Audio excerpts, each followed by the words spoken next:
I've been to Mid-Ohio quite a bit. It's so close to my house, right? Like it's the only race really I can drive to efficiently. We're not racing in Canada, obviously, because we're pretty much locked down there. Like coming to Mid-Ohio is like my only home race, I guess.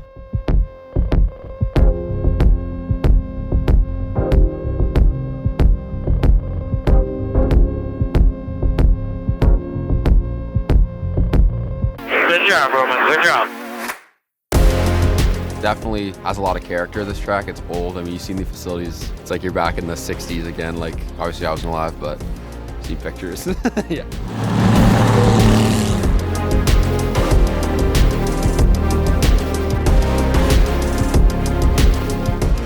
And it's a pretty cool track, I think. I mean, it seems short. It's really not short, but it seems short because everything's so tight and technical.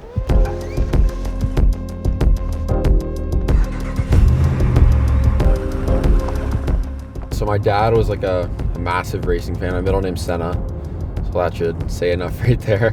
He got me and my sister actually go-karts and ended up winning my first race. Probably when I was, 12 or something like that, I started doing races over in the States. Had some decent results. I wasn't like a mega kart driver. My dad more or less just wanted me to develop as a driver rather than spend all this money on karting. So everybody knows we're partnered with the Seattle Children's Hospital. It's a great cause. I mean, you're racing not only for yourself and to get results, but you're also racing for the kids who are in the hospital, like Emiliano, who we're racing for and supporting this weekend. So we hope that he gets better and he can come out to the track one day and hang out with us. So made it.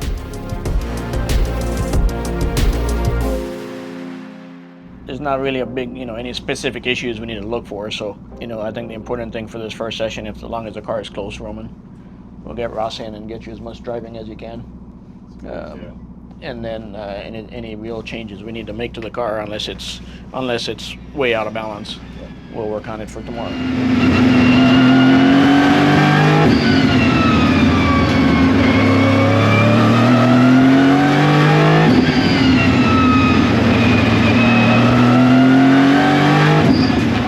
I felt like the brake fast difference helped a little bit. The ABS, I couldn't really feel too much of a change. But yeah, on the first run, it was like, wow, the rear is trying to overtake the front so much. Into turn 5 especially, you could not carry any entry at all. Did you have any of that, Roman? I told you there was like a bit of a weird feeling under braking. On brake release, it felt like the rears might have been locking a bit, but it was also like more towards the tire pressure change. But I was also coming to grips with the track a bit more, so I think it could have been a bias thing as well. But as soon as you touch the throttle, it wants to pick up understeer, or yeah, exactly. And also here, I noticed you're releasing it a little bit early. Wait, what? Right now, Yeah. you're releasing it to the right a little bit early. Yeah. And when you get down to here, you see how far over to the right you are? Yeah, I had some better laps where the line was much better, and I can tell holding it further to the left, so much better.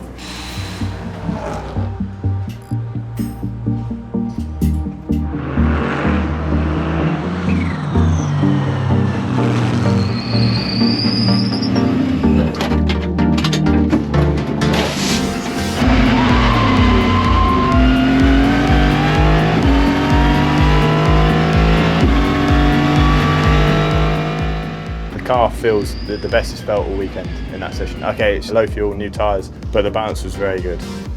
in terms of a qualifying car, I didn't have any complaints. Preferably, probably have a touch more understeer. I think the same. Yeah. With the changes I made, I want to make sure I didn't go too far to keep that good car at the end of her stint, right? Go and get a Starbucks. I was 15. I did the full season of Formula Ford with Brian Graham, but the Formula Ford in Canada was massive, legitimately, and super competitive. Like, it was awesome. It was great. What's changed from a Formula Ford from the 70s to now? Maybe a bit of aero. It's pretty much the same motor still. You're correcting all the time. It's always on the edge of the tire everywhere.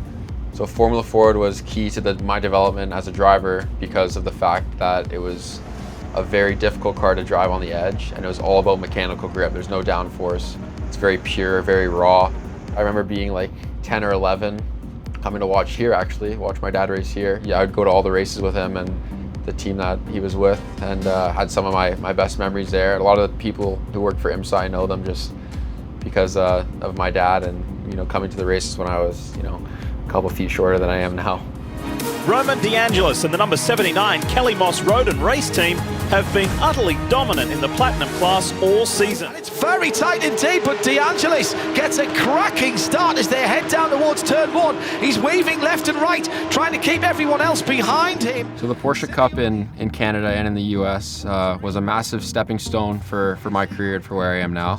The achievements that I had in Porsche Cup led me to do my GTD debut in Daytona with Audi Canada and the Heart of Racing as a sponsor, and that's where I met Ian James, who saw some potential in me. Followed my career the following year where we won the American and the Canadian Championship, and which led me to my seat now. So not only the results but also the connections that I made through Porsche Cup and through the opportunities helped catapult my career.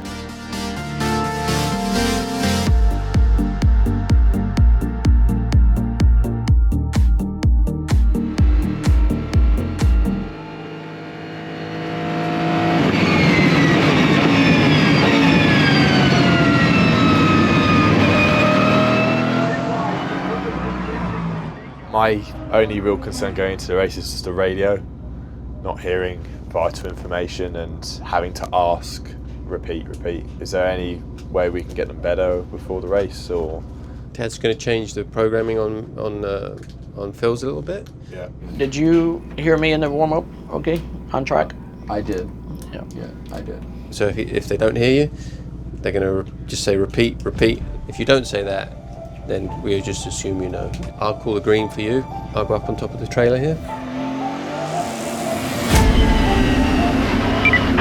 Roman, back up.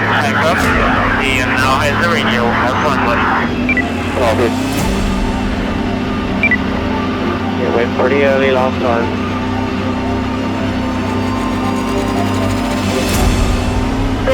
Green.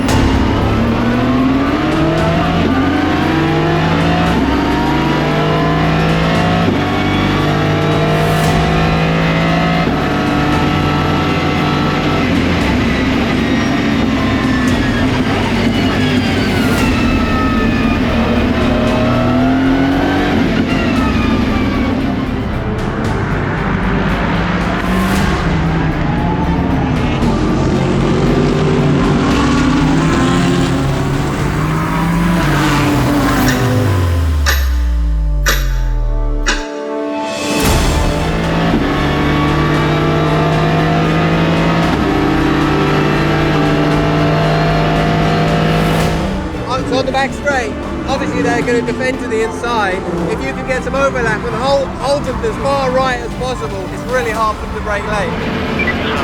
Right on the board.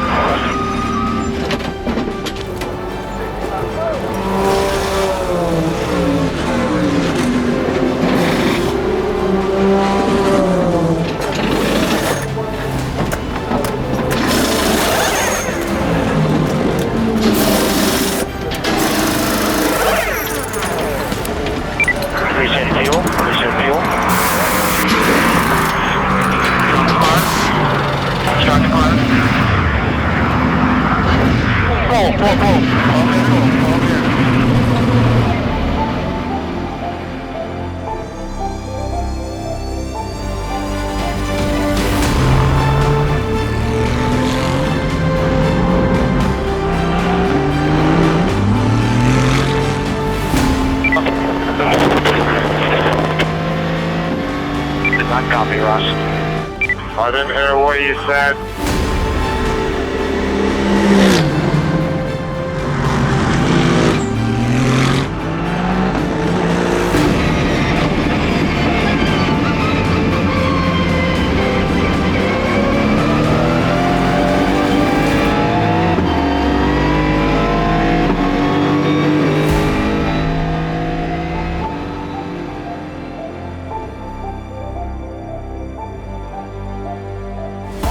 Great job, everybody. Great job. Good 10 stops. Good teamwork. Thank you all very much. Did you not hear radio at all the whole time, right? The only time I heard a radio was when I came across the line at the end and I heard something. Luckily we talked about it in a meeting, so we knew it was a backup plan. It hardly ever happens, but it happened today, so it just shows you've got to be prepared, right? Honestly, I was super nervous for the race start. I hadn't started a GTD race yet. Ian gave me some good advice, so did Ross and everybody else who watched the previous starts, even some starts from back when I raced here previously in different championships. I had a lot of fun. I was kind of annoyed I had to give the car to Ross so early. I wanted to keep going. I had a lot of fun. I actually really enjoyed it. Obviously I didn't have team radio. For most people that would be a massive issue, but I was so in the zone and so badly wanted to get on the podium I just completely forgot about it, to be honest. So yeah, testament to the guys, mechanics, the engineers, everybody involved in this. It's been a good weekend. The whole team in general, we've done a great job I think so far this year as a group, and I'm really excited to see what the future holds for us. So this is for you, Emiliano. See you in Detroit.